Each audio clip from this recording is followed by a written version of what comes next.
চাওক, প্ৰথম কথা হ'ল আজি তাৰিখৰ গোটেই অসমবাসী ৰাইজে, মই কেৱল জুবিন অনুৰাগী বুলি মই নক'ম, গোটেই অসমবাসী ৰাইজে অসমৰ সমাজ জীৱন প্ৰতিটো জাতি জনগোষ্ঠীৰ প্ৰতিজন ব্যক্তিয়ে তেখেতৰ যি মৃত্যু সহজভাৱে মানি লোৱা নাই। কাৰণ অসমৰ পৰা এটা সম্পদ যিহেতু হেৰাই গ'ল, যিটো সম্পদ কোনোকালে অসমত আৰু জন্ম নহয়, কোনোকালে অসমে নাপায়। গতিকে সেই সম্পদ হেৰাই যোৱাত যিসকল ব্যক্তিৰ নাম ইয়াত সাঙুৰ খাইছে, মোৰ আহ্বান মুখ্যমন্ত্ৰীৰ প্ৰতি এইটোৱে থাকিব, যিহেতু ডাবল ইঞ্জিনৰ চৰকাৰ, কেন্দ্ৰত চৰকাৰ আছে, দিল্লীত চৰকাৰ আছে, ভাৰতবৰ্ষৰ চতুৰ্থ ইকনমি ৰাষ্ট্ৰলৈকে পৰিণত হৈছে। গতিকে ভাৰতবৰ্ষই বিশ্বৰ সকলো দেশলৈ যাব পাৰে। গতিকে যিসকলৰ নাম সাঙুৰ খাইছে, সেই চামকণ মহন্তই হওক, সিদ্ধাৰ্থ শৰ্মাই কওক, শেখৰজ্যোতি গোস্বামী কওক, চুন্নীবন গাওক, যায়ে নকওক, সকলোকে ইমিডিয়েট ধৰি আনিব লাগে, এৰেষ্ট কৰিব লাগে। কাৰণ ভাৰতবৰ্ষৰ আইনী ন্যায় ব্যৱস্থাত ধৰিব নোৱাৰে বুলি কোনো কাৰণ নাই। কাৰণ ধৰি থৈ দিয়া মানে হ'লগৈ, ধৰি তেওঁলোকে পুলিচ কাজত ৰাখি থৈ দিয়কচোন, তেতিয়া তেওঁলোকে কোনো ধৰণৰ যি তথ্য গাপ দিব নোৱাৰে, লুকাব নোৱাৰে। এছআইটি গঠন কৰিছে, মই আশা ৰাখিম।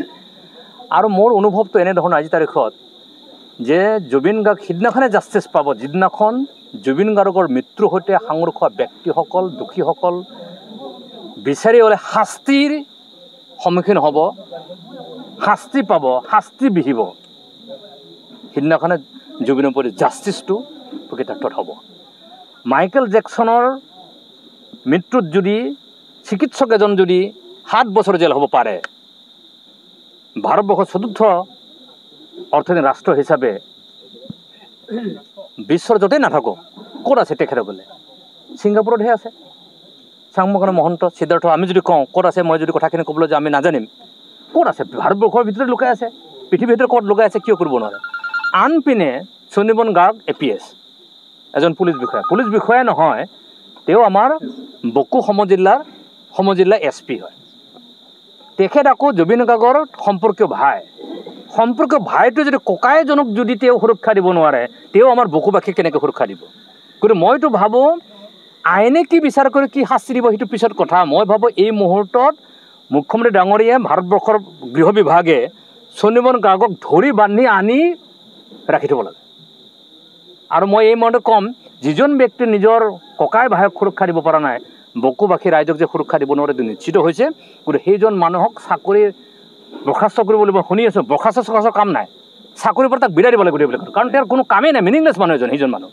আৰু তেওঁ যে APS পাইছে, কেনেকৈ পালে এইটো সন্দেহজনক হৈ গ'ল। গতিকে সেইকাৰণে জুবিন গাৰ্গ ডাঙৰে জাষ্টিছটো পাব লাগিলে এই কালপ্ৰিটক ধৰিব লাগিব। কি বিচাৰ কৰে, কি বিচাৰ নকৰে অসমৰ জানোহে, অসমৰ সমাজ জীৱনে নাজানে। অসমৰ সমাজ জীৱনে এইটো জানে যে জুবিন গাৰ্গৰ লগত নাম সংখ্য ব্যক্তিসকল, দোষীসকল শাস্তি পাব লাগিব। আৰু শাস্তিটো এনেধৰণৰ কঠোৰৰ পৰা কঠোৰতম, যে কোনো মানুহে ভৱিষ্যত দিনত এনেধৰণৰ এটা সম্পদ ঢুকাই যোৱাৰ সংক্ৰান্তত কোনেও জড়িত হ'ব নোৱাৰে। সেই কথাখিনি হৈছে। আজি ফেচবুকত আজি সিদ্ধাৰ্থই কওক, শেখৰজ্যোতিয়ে কওক, আজি চামকানে মহন্তক বহুত কিবা কিবি কৈ থাকিব, ক'বলৈ বেয়া শুনি আজি তাৰিখত গোটেইবিলাক ক্ষেত্ৰত। এই শেখৰজ্যোতি, এই সিদ্ধাৰ্থক দেখিলেই তেওঁলোকক গুণ্ডা যেন লাগে। এই চুন্নীবন গাৰ্গটো পুলিচ অফিচাৰ নে চোৰ গমেই নাপায়, সিটো চোৰৰহে পুলিচ হয়। সি চোৰান্ত এটা চোৰ, মহা বদমাইছ, নহ'লে কেনেকৈ সি এই কাৰবাৰটো ঘটিব পাৰে গোটেই। আৰু চামকানে মহন্ত, মানুহ কৈছে ফেষ্টিভেল মহন্ত, সি মানে ক'বই বেয়া গোটেইবিলাকৰ ক্ষেত্ৰত, এনে এটা বদমাইছ। আৰু এনেকুৱা বদমাইছ মানুহ পাবৰ কাৰণে কঠিন। গতিকে দুখ মোৰ এইটোতে লাগিছে যে এজন অসমৰ সম্পদ, হীৰা, যিটো আৰু 100 বছৰলৈকে জন্ম নহয়, জুবিন গাৰ্গ ঢুকাল, তাৰ চাৰিওকাষে কোন আছে? অসমীয়া এজন হীৰাৰ যে সম্পদ, যদি আমি অসমীয়া মানুহ, বৃহত্তৰ অসমীয়া বুলি কথা কৈছোঁ, তাতে যদি আমি সুৰক্ষিত নহয়, বিশ্বৰ চতুৰ্থ ইকনমি দেশ, তাত যদি আমি সুৰক্ষিত নহয়, ছিংগাপুৰ নিচিনা ঠাইত য'ত আটাইতকৈ বিশ্বৰ সুৰক্ষিত এখন ঠাই, তাত যদি জুবিন গাৰ্গৰ নিচিনা ব্যক্তি সুৰক্ষিত নহয়, সাধাৰণ খেতিয়ক, সাধাৰণ শ্ৰমজীৱী মানুহ ক'ত সুৰক্ষিত হ'ব? গতিকে সেইকাৰণে কঠোৰ পৰা কঠোৰ হ'ব লাগে। মুখ্যমন্ত্ৰীৰ ওচৰত মোৰ এইটোৱে আহ্বান যে কিমান দিন লাগে নালাগে সেই কথাখিনি চাব দৰকাৰ নাই। গতিকে যিমান পাৰে সোনকালে, আজি এসপ্তাহ পাৰ হৈ গ'ল, গতিকে সামাজিক নীতি নিয়ম কি হ'ব লাগিলে চলি থাকিব, তাত সেইটো বেলেগ কথা, সেইটো চলিব, সমাজৰ নিয়ম চলিব লাগিব। গতিকে মই ভাবোঁ 15 দিনৰ ওপৰত বেছি সময় হ'ব নালাগে, ধৰিব লাগে, শাস্তি কৰিব লাগে। আৰু এই গোটেইকেইটাক যদি 3rd ডিগ্ৰী দিয়ে, এনেই ওলাই যাব। আৰু 3rd ডিগ্ৰী দিব লাগে। আৰু নোৱাৰিলে তেখেতসকলে গোটেই অসম ৰাজ্যক এৰি দিয়ক, আমি চবে 3rd ডিগ্ৰী দিম। আৰু ওলাই যাব যিকোনো খবৰৰ বাবে যোগাযোগ কৰক 7099017330 লগতে 7099017110 নম্বৰত